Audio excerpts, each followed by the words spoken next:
Donc c'est un document tout à fait exceptionnel que vous allez entendre à présent, un document unique qui va peut-être vous permettre de mieux comprendre la logique d'un terroriste. Cet homme, c'est Amédi Koulibaly, l'assassin d'une policière municipale de Montrouge.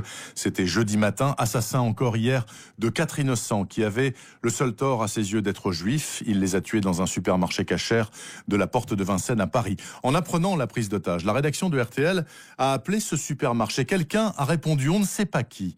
Le téléphone ensuite a été mal raccroché, volontairement ou pas d'ailleurs, ce qui nous a permis de capter le dialogue entre Amédi Koulibaly et les otages. Nous n'avons bien évidemment pas diffusé cet enregistrement hier pour ne pas mettre la vie des otages en danger, mais ce matin, après une difficile réflexion, il faut le dire, nous avons choisi de vous proposer quelques extraits de ce dialogue. Ils permettent de comprendre la dérive de cet homme, Amédi Koulibaly, ce jeune délinquant français devenu djihadiste pur et dur. Jean-Alphonse Richard, la qualité sonore de ce document, bien sûr, est parfois un peu médiocre. Il faut tendre l'oreille, mais ce document, tout de même, montre la froide détermination et l'endoctrinement d'un terroriste et une rhétorique aussi qui, manifestement, Jean-Alphonse, ne laisse aucune place à la négociation. Oui, il est un peu plus de 15 heures lorsque RTL tente de joindre le supermarché de la Porte de Vincennes où se déroule la prise d'otage. Amédi Koulibaly décroche, ne répond pas directement, puis raccroche mal le combiné. S'engage alors une longue conversation entre Koulibaly et quelques otages. Sur un ton direct, l'homme armé de 2 fusils mitrailleurs, sans laisser le choix du dialogue à ses interlocuteurs, entend justifier son action. Moi, je suis né en France. S'ils n'auraient pas été attaqués ailleurs, j'aurais pas fait ça. Mais eux, ils attaquent. Le preneur d'otages reprend la dialectique djihadiste, fait allusion à l'État islamique. Son action, une vengeance tout à la fois contre l'État syrien et la coalition occidentale, présente au Mali, en Irak ou en Afghanistan. Quand ça se fait qu'il y avait Bachar al-Assad en Syrie, mettez du chimique sur les gosses, que tout le monde qui torturait les gens. Ils n'ont pas intervenu pendant des années.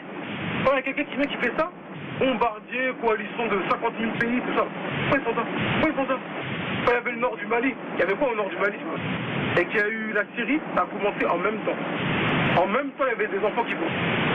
En Syrie et au Mali, il y avait 0 morts. Ils ont tué 100 ou 200 personnes, c'était des militaires. Il n'y a eu aucune exaction au Mali. 0. Partez intervenir là-bas. Et moi, je vous le dis à vous. Je ne suis pas très au courant de ce qui se passe. Mais ça, c'est bientôt fini. Comme moi, pour venir, il y en aura de plus en plus et ils vont être de plus en plus. Donc, qu'ils arrêtent. Je leur dirais bien qu'ils arrêtent. Ils arrêtent d'attaquer l'État islamique.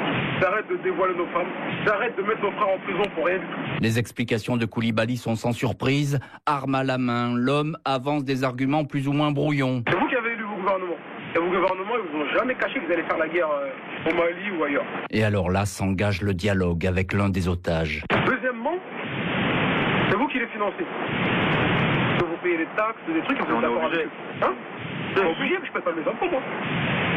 Ah oui, tu peux te désavouer, pas payer tes impôts. Pas mes impôts. Oui, mais comme moi je paye mes impôts, ce que je veux, et pour la route, passe des super écoles. Quand tu vas payer tes impôts, quand tu vas payer tes impôts, sur la somme que tu vas leur donner, 30% il va aller à la défense, 30% je sais pas, l'agriculture, etc. Donc, c'est bien qu'il y ait cette confiance. C'est comme toi demain, je te permets, hein. Prends un coca, c'est blindé de sucre, t'as soif. Ouais, t'as pas le choix, tu dois vivre.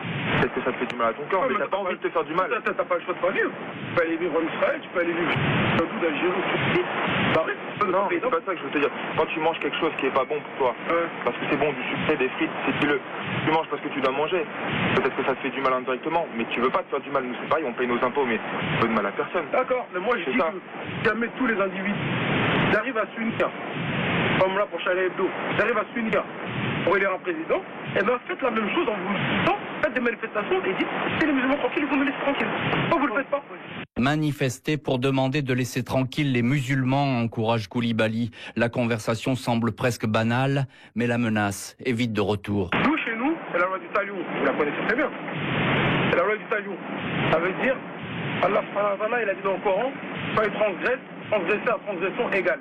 C'est-à-dire que nous, à la base, si on touche aux enfants, si on touche aux femmes, si on touche aux non-combattants, si on touche aux vieillards, on s'attaque aux hommes qui combattent. Attends, aux hommes qui nous combattent.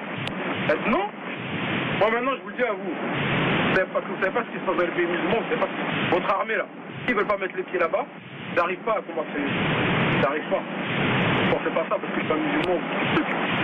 Jamais ils arriveront à nous battre. C'est pour ça que partout où ils ont été, jamais ils ont réussi. Allah, il est avec nous. Un discours souvent nébuleux, pétri de haine rentrée et d'excitation, jusqu'à citer enfin le guide dont Koulibaly se réclame, Oussama Ben Laden. Comme il a dit, c'est quelqu'un que vous connaissez, Oussama Ben Laden, vous connaissez. Oussama Ben Laden, il a dit, vous n'allez jamais goûter à la paix, c'est nous qui ne sommes pas à la paix en Palestine. Une litanie identique à celle de tous les djihadistes qui aura duré jusqu'à l'assaut des forces de l'ordre. La suite, on la connaît, les hommes du raid donnent l'assaut à 17h15. Koulibaly est tué, il a auparavant tué 4 otages et sa compagne et femme, Hayat Boumedienne, elle est toujours dans la nature. Un appel à témoins, je vous le rappelle, a été lancé.